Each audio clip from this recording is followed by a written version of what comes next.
Back to Chartage. I am your mentor Arka.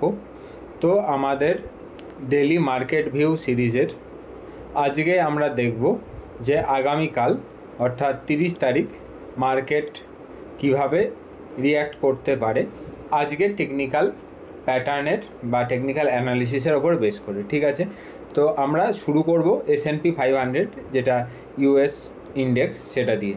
আজকে আবার চতুর্থ দিন কন্টিনিউয়াসলি অল টাইম হাই মেরেছে এবং অপেক্ষাকৃত আজকে ইনডিসাইসিভ ওয়েতে মানে ফ্ল্যাট ওয়েতে কাজ করছে। ঠিক আছে, তো আজকের হাই কত ছিল? 6920। কন্টিনিউয়াসলি ফোর্থ ডে 1 2 3 4 দুদিন কন্টিনিউ বড় মুভ দিয়েছে, তারপর একটা ছোট জোনে প্লে করছে। ঠিক আছে, এরপর ডলার ইন্ডেক্স মোটামুটি ফ্ল্যাট আছে, তেমন কোনো আমাদের মাথা ব্যথার কোনো কারণ নেই আপাতত। ইউএসডি আইএনআর অপেক্ষাকৃত ওপরের দিকে উঠছে, কিন্তু তেমন কোনো সিগনিফিক্যান্ট ওয়েতে তেমন আমরা কোনো বড় মুভ দেখতে পাচ্ছি না, মানে সেরকম এখানেও কোনো আমাদের মাথা ব্যথার কারণ নেই। ঠিক আছে, এটা চলে গেল আমাদের গ্লোবাল ভিউ। এরপর আমরা কমোডিটি অ্যান্ড ক্রিপ্টোটা একবার দেখে নিই।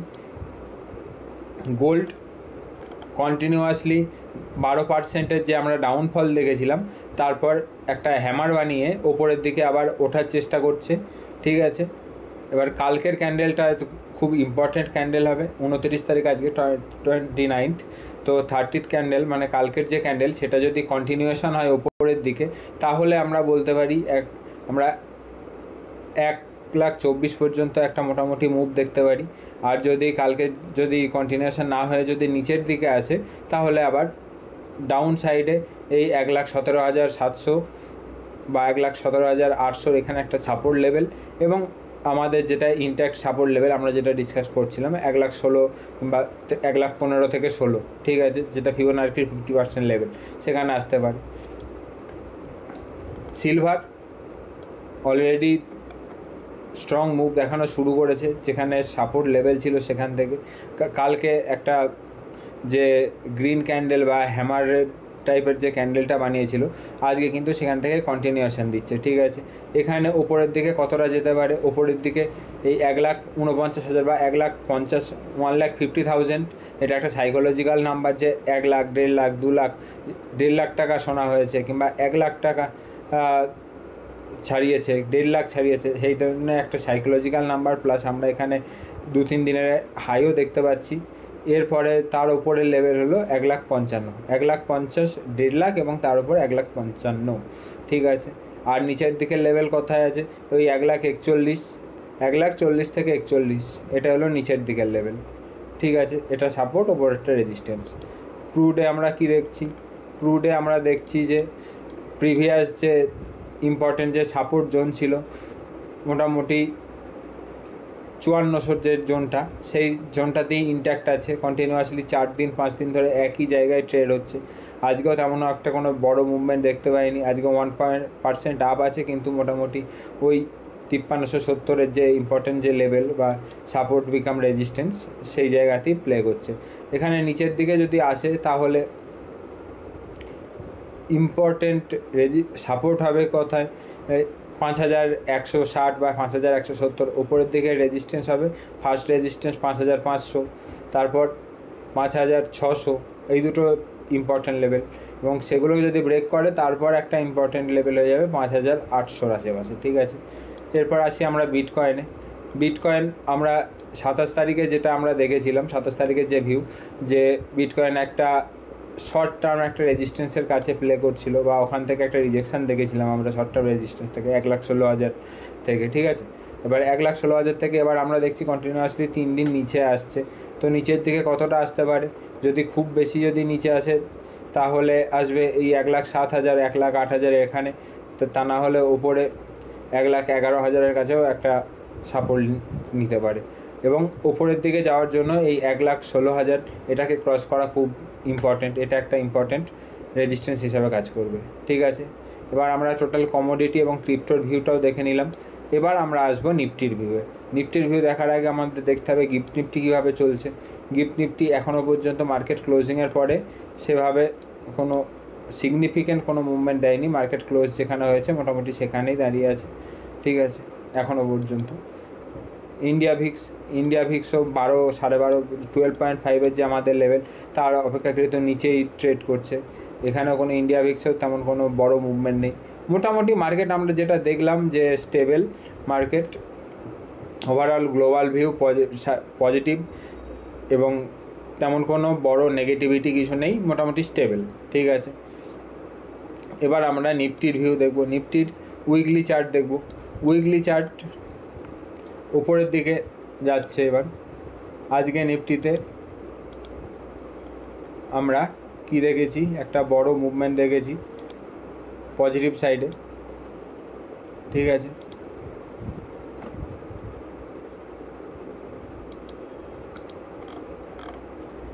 এবং আজকের হাই কত, আজকের হাই হলো 26,097। আগের উইকের মানে লাস্ট উইকের হাই ছিল 104 105, 26,104 26,105, ঠিক আছে। এবার সেই লেভেলটাকে ব্রিজ করাটা খুব দরকার। আজকে সেই 26,100 থেকেই একটা নিচের দিকে একটা রিজেকশান নিয়েছে এবং নিচে এসেছিলো বেশ কিছুটা, 50-60 পয়েন্ট নিচে এসে ট্রেড করছিল, ঠিক আছে। কিন্তু ওভারঅল আজকে মোটামুটি একটা আমরা পজিটিভ 1% পজিটিভ, মোটামুটি 0.5% পজিটিভ আমরা মুভ দেখেছি। তাহলে আমরা উইকলি থেকে আমরা কী কী লেভেল এখন দেখতে পারি, ইম্পর্টেন্ট লেভেল। এই সপ্তাহের যে লো, এই সপ্তাহের লো হলো 25,800, সেটা একটা ইম্পর্টেন্ট লেভেল। এবং যদি ব্রিজ করে 26,100, যদি ব্রিজ করে আমরা কিন্তু 26,277 লেভেল কিন্তু খুব শীঘ্রই দেখতে পারি। বা এই লেভেলটাকে এখান থেকে একবারটা রিজেকশান নেওয়ার চান্স খুব বেশি থাকবে, কারণ এটা অলমোস্ট 1 বছর পুরনো এবং নিফটির অল টাইম হাই, ঠিক আছে। এই দুটো লেভেল আমাদের মাথায় রেখে কাজ করতে হবে, ঠিক আছে। এবার আসি আমরা ডেইলি ভিউতে। ডেইলিতে আমরা যেটা 23 অক্টোবর ক্যান্ডেলের হাই ছিল ওই 104, সেই লেভেলটা থেকেই আজকে রিজেকশান নিয়েছে। এবং এখান থেকে আমরা তাহলে ইম্পর্টেন্ট লেভেল এখন কি দেখতে পারি, ইম্পর্টেন্ট লেভেল একটা দেখতে পারি আমরা 26,940, বা আজকের যেটা লো যে 26,960, অ্যাভারেজ আমরা ধরে নিলাম যে 26,950, সরি 25,950, এই 25,950টাকে আমরা মোটামুটি একটা সাপোর্ট লেভেল হিসাবে ধরে আমরা চলতে পারি। যে ওটা এখানে কন্টিনিউয়াসলি 26,950-এর আশেপাশে ট্রেড হয়েছে এবং তার ওপরে উঠতে দেয়নি একদিনও, বা 26,000-এর ওপরে ক্লোজিং দেয়নি। 26,000-এর ওপরে ক্লোজিং দিয়েছে লাস্ট অক্টোবর, ঠিক আছে। 1 অক্টোবর 26,000-এর ওপরে ক্লোজিং দিয়েছিল, ঠিক আছে। এবং 26,000-এর ওপরে আমরা 1 বছর পরে ক্লোজিং পেয়েছি। এবার এটা একটা পজিটিভ সাইন অপেক্ষাকৃত দেখতে পারি। কালকে এই যে 26,100, সেটা আমরা এই সপ্তাহে ক্রস করার চান্সটাই বেশি থাকবে যদি তেমন কোনো নেগেটিভ নিউজ না আসে। এবং নিচের দিকের লেভেল ওই যে বললাম 25,950, তার নিচের লেভেল ওই 25,800 830-এর আশেপাশে, ঠিক আছে। এবার আওয়ারলিতে আমরা দেখে নেব।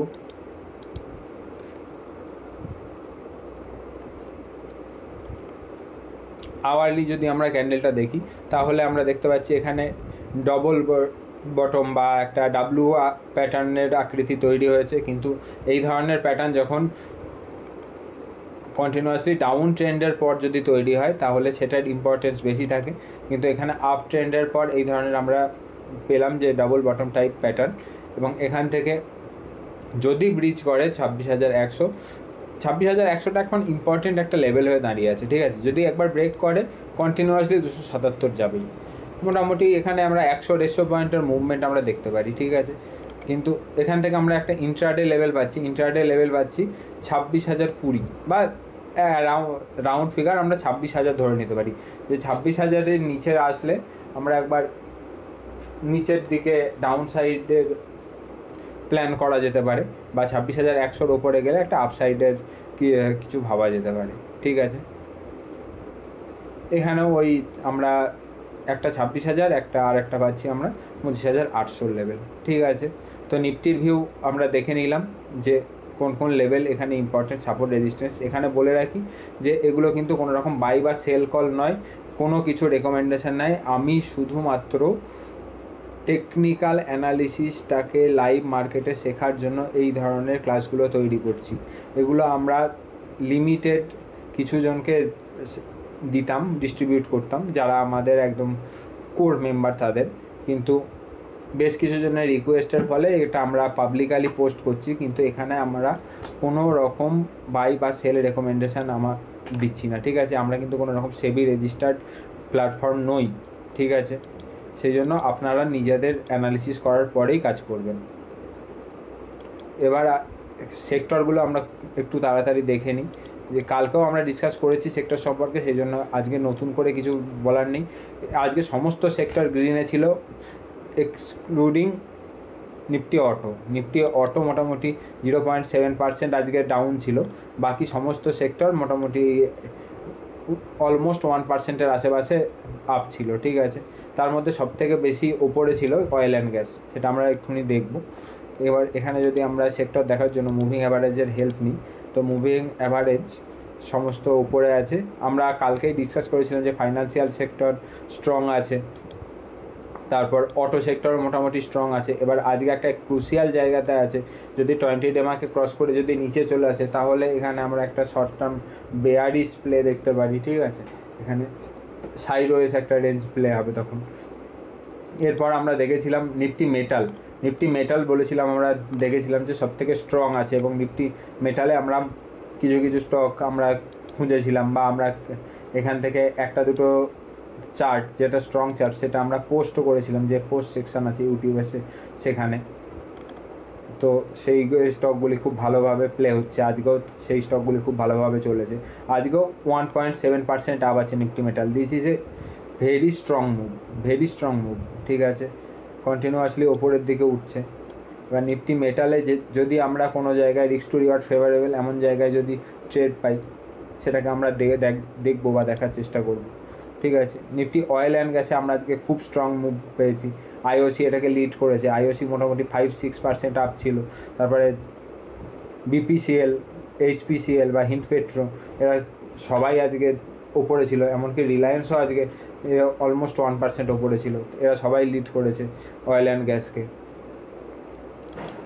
এবার এগুলো কিন্তু আমি যে স্টকের নাম বলছি, এখানে আমার ইনভেস্টমেন্ট পার্সোনালি থাকতেও পারে বা নাও পারে। এখানে এগুলোতে আমার পার্সোনাল ইন্টারেস্ট থাকতেও পারে বা নাও পারে। আপনারা কিন্তু আমার কথা শুনে কেউ ইনভেস্ট করবেন না, ঠিক আছে? আপনারা নিজেদের অ্যানালিসিস করে তবেই আপনারা কাজ করবেন, ঠিক আছে? নিফটি এফএমসিজি উইক আগের দিনই আমরা দেখেছি, কালকেই দেখেছি। এরপর আর আমরা দেখেছিলাম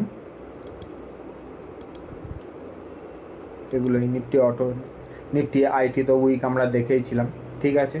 তো মোটামুটি সেক্টর ভিউ এখানেই আমরা কমপ্লিট করছি।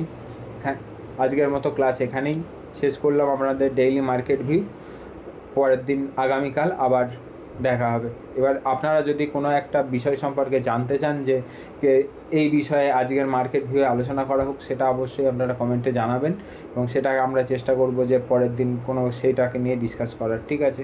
আজকের মতো এখানেই। সবাই ভালো থাকবেন, সুস্থ থাকবেন।